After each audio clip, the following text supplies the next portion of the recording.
Welcome to this class.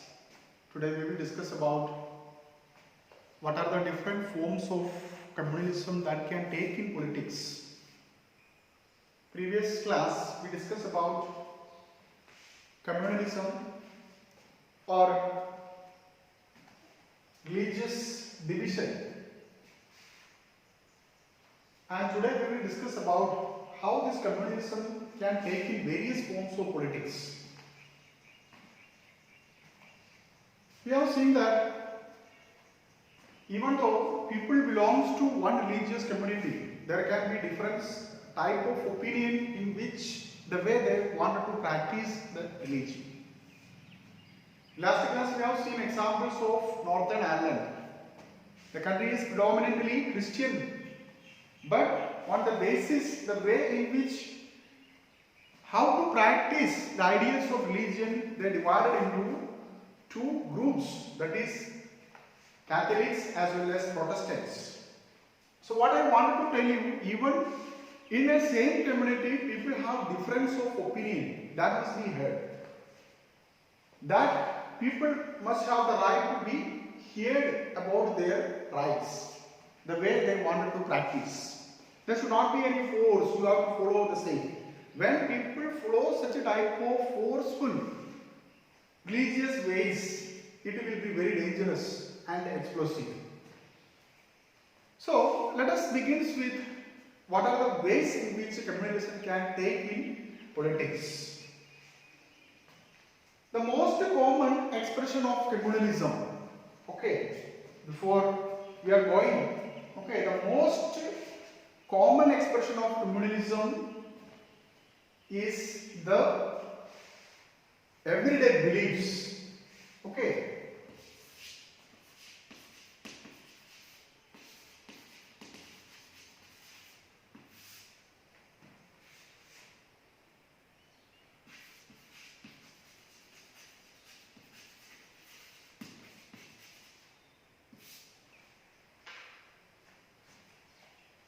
The most common expression of communalism is in their or in the everyday beliefs.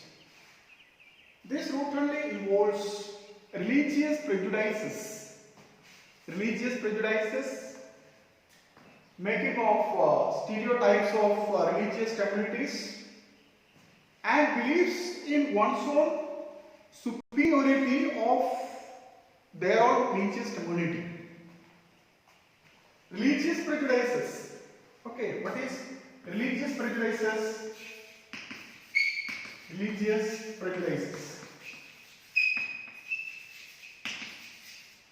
Religious prejudices. What do you mean by prejudice? Prejudice. To judge people negatively. Some community judging some other community negatively. This community is for only this purpose. Their intention is to make such a bill. And this community is not good for nothing. Good for nothing.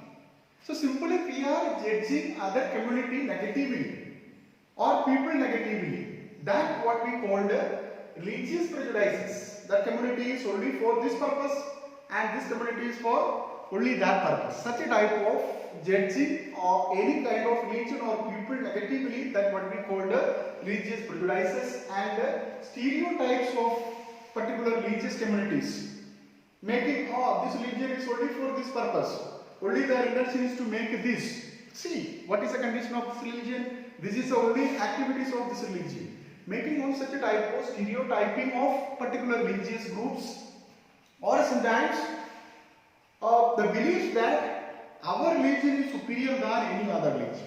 Some kind of people, they always think that only our religion is superior than any other religion and other religions are not at all good at all.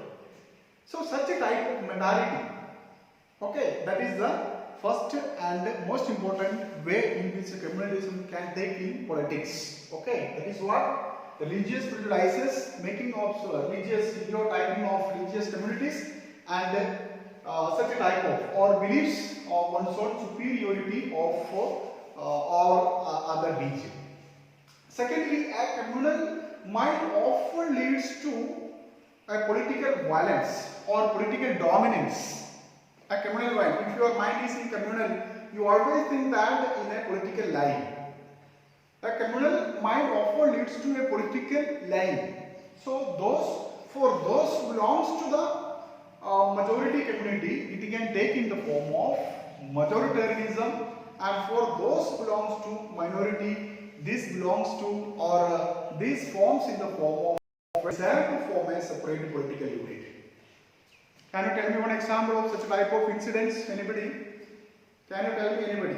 We have seen examples of such type of majoritarian governments, okay, or when the majority community desire to form a political unit, okay, or when they are dominating a particular community or the minority community, and when the state power is using for suppressing the minority community. We have seen examples. Similarly, we have seen another example that for minority groups, okay, it is in the form of a desire to form a political unit. Anybody? Yes, you can tell. Yes, Sri Lanka, exactly correct example. Very good. Keep it up. Okay, majoritarianism we have seen. The Sinhala community always supporting, okay, always only for the benefits and betterment of the Sinhala community and Buddhism. We have seen.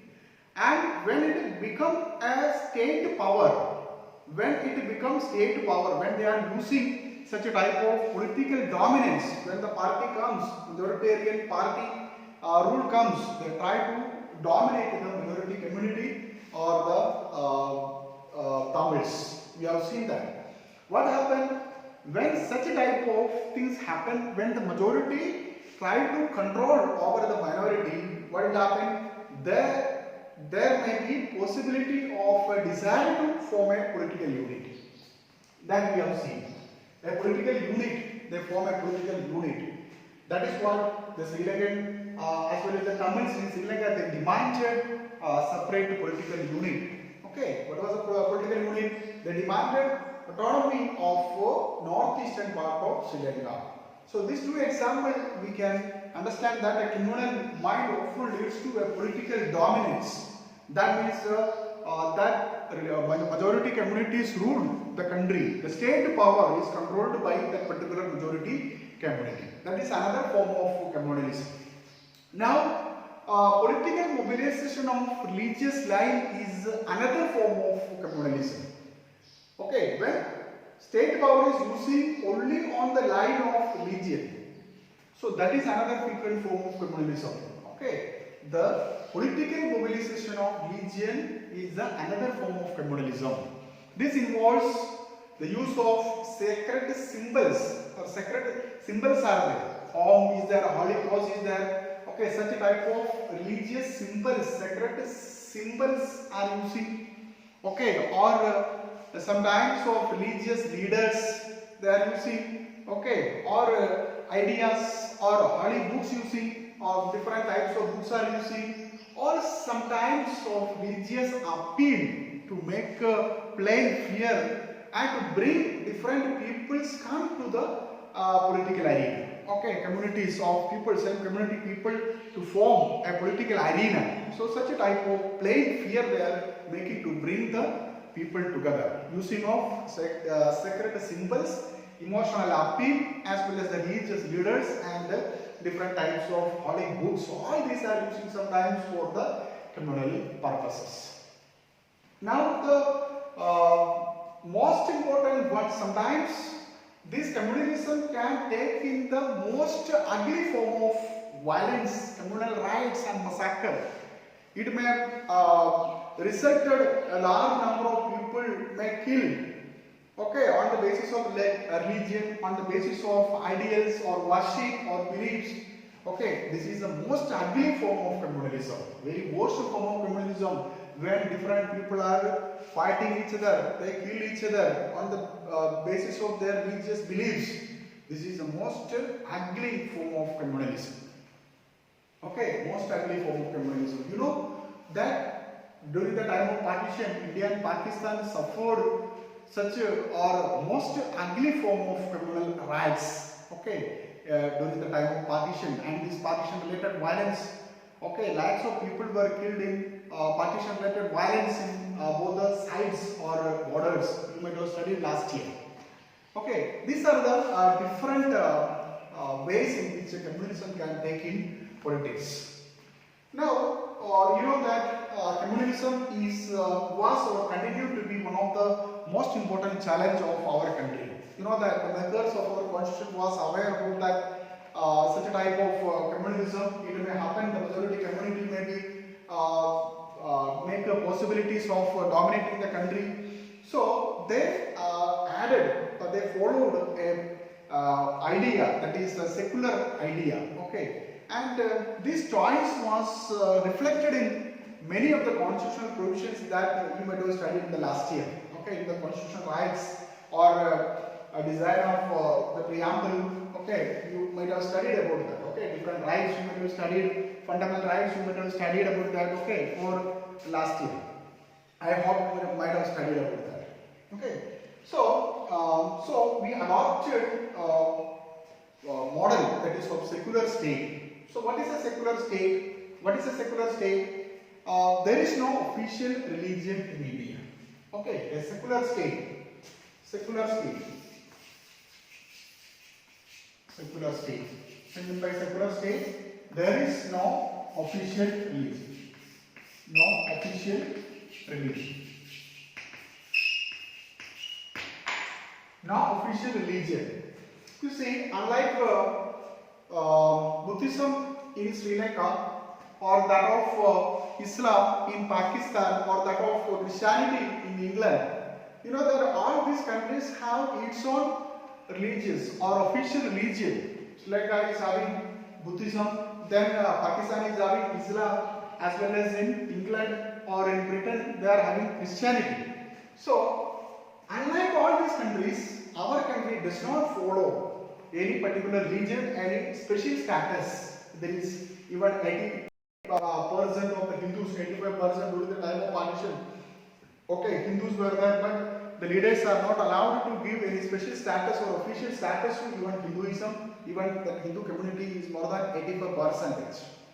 Okay, so that is the first constitutional provisions of our constitution. Okay, there is no official religion. So what is secularism? There is no official religion. Okay, unlike the Buddhism in Sri Lanka and that of Christianity in England and that of Islam in Pakistan, there is no official religion in our country. That is what we call the secular state. That is very important as far as our exam is concerned. But is how can we call India as a secular state? So these constitutional provisions we are discussing now. Okay. Secondly, the constitution provides all individuals and communities to profess, practice and propagate any religion. Okay, that is what we call the religious rights. Okay, Article 25. Okay, profess, practice and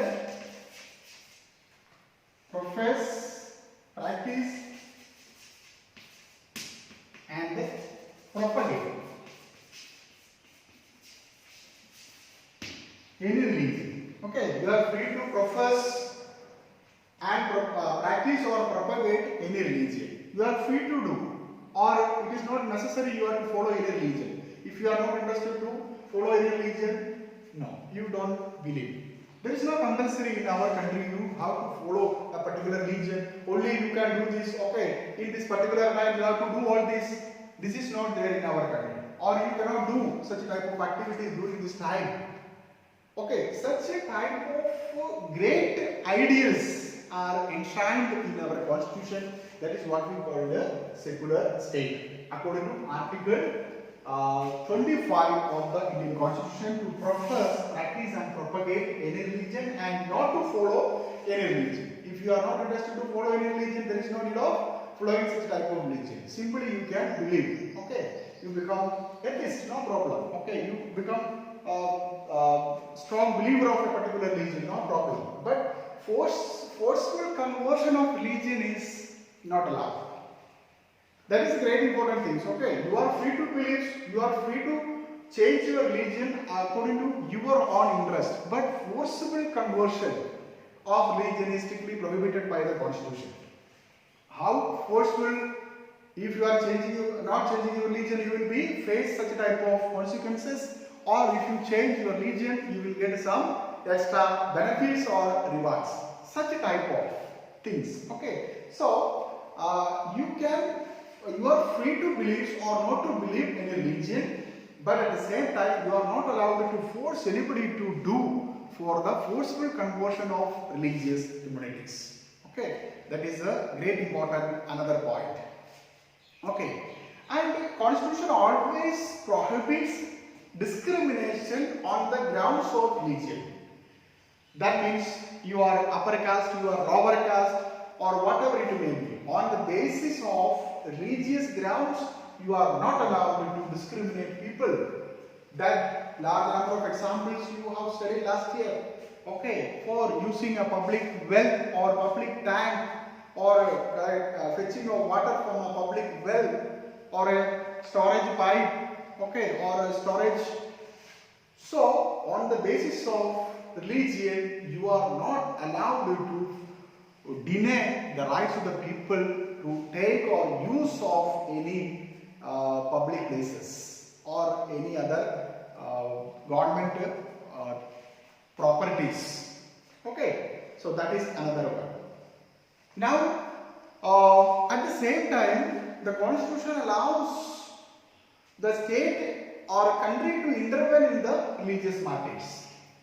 Okay, the religious matters, it is the Constitution allowed to interfere the government, the state government or the country in the religious matters. Why? Because for giving equality of all religious communities.